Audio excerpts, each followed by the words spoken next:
महापालिका से लेकर मंत्रालय तक, अपराधों से लेकर राजनीति तक, हर समस्या की रिपोर्ट कार्ड आपके लिए सीधा आपके मोबाइल फोन।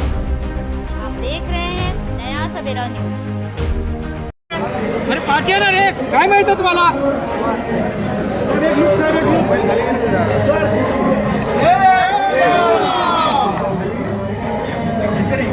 या महोत्सवाचा प्रारंभ करून द्यावा। एक ही नाम, एक ही नारा, बोलो जय श्री राम, जय श्री राम। प्रभू रामरायाचे आशीर्वाद घेऊन त्याला पुष्प अर्पण करून देवेंद्र फडणवीस साहेब या महोत्सवाचा प्रारंभ करून देत आहेत।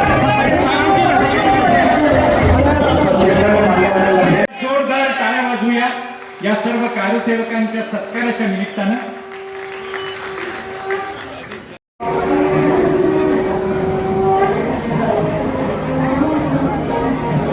अन्य सगळ्यांची आठवण या ठिकाणी होणं अतिशय स्वाभाविक आहे। आपल्या ठाण्यातूनही जवळजवळ 150-200 कारसेवक हे अयोध्येला गेले होते, आपल्यापैकी अनेकांना माहिती आहे। आणि त्याचबरोबर आमदार ॲडव्होकेट निरंजनजी गावकर साहेब यांचंही मनपूर्वक स्वागत। त्याचबरोबर भारतीय जनता पक्ष ठाणे शहर अध्यक्ष संजयजी वाघुले यांचं देखील सृजन संप्रदायाच्या वतीनं मनपूर्वक स्वागत।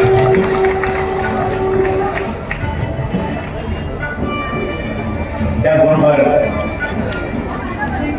मंडळातली सर्व नगरसेवक मंडळी या ठिकाणी सन्मानाने शापबाण हाती घेतलेली मूर्ती देवेंद्रजी फडणवीस यांच्या या ठिकाणी स्वागत होत आहे।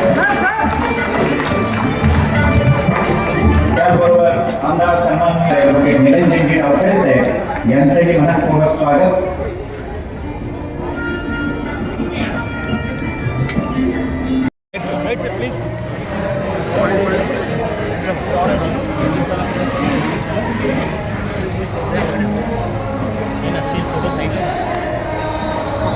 पाठी बघा।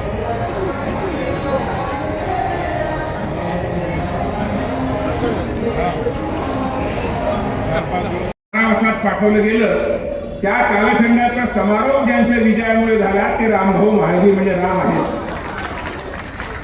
त्यानंतर बरीच वर्ष रामभाऊ कापसेंनी ठाण्याचं प्रतिनिधित्व लोकसभेमध्ये केलं आणि मधल्या काळात सृजन संप्रदायाच्या वतीनं माजी खासदार आणि यवनांच्या आक्रमणानंतर देखील हा मर्यादा पुरुषोत्तम जो राम आहे तो आपल्या मनामध्ये चराचरामध्ये राहिला।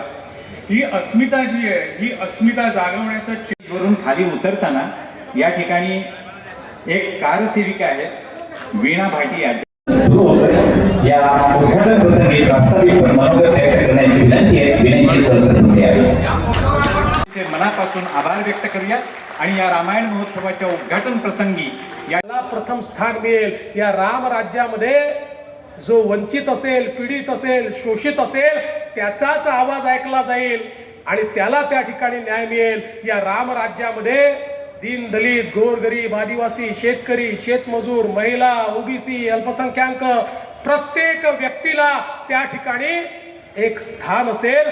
अशा प्रकारचं रामराज्य हे या निमित्ताने आपल्याला स्थापित करायचं आहे आणि त्याकडे माननीय मोदीजींच्या नेतृत्वात आपण मार्गक्रमण करणं सुरू केलं आहे। मी या रामायण महोत्सवाच्या निमित्ताने निश्चितपणे आपल्याला एवढंच सांगू इच्छितो, रामायण महोत्सव 3 दिवस चालणार आहे। रामाचे, प्रभू श्रीरामांचे, त्यांच्या व्यक्तिमत्वाच्या वेगवेगळ्या गोष्टी आपल्याला पाहायला मिळणार आहेत आणि हे आमचं रामायण हे केवळ भारतापुरतं मर्यादित नाही आहे। मागच्या काळामध्ये आम्ही रामायण महोत्सव घेतला, 11 देशातनं वेगवेगळे रामायण किंवा रामलीला त्या ठिकाणी आल्या आणि त्या रामलीलांच्या माध्यमातून रामाचं चरित्र त्या देशामध्ये कशा प्रकारे बघितलं जातं हे आपल्याला पाहायला मिळालं आहे।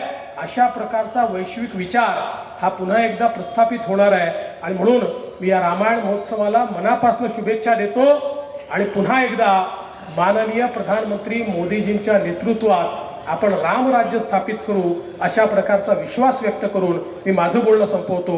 जय हिंद, जय महाराष्ट्र।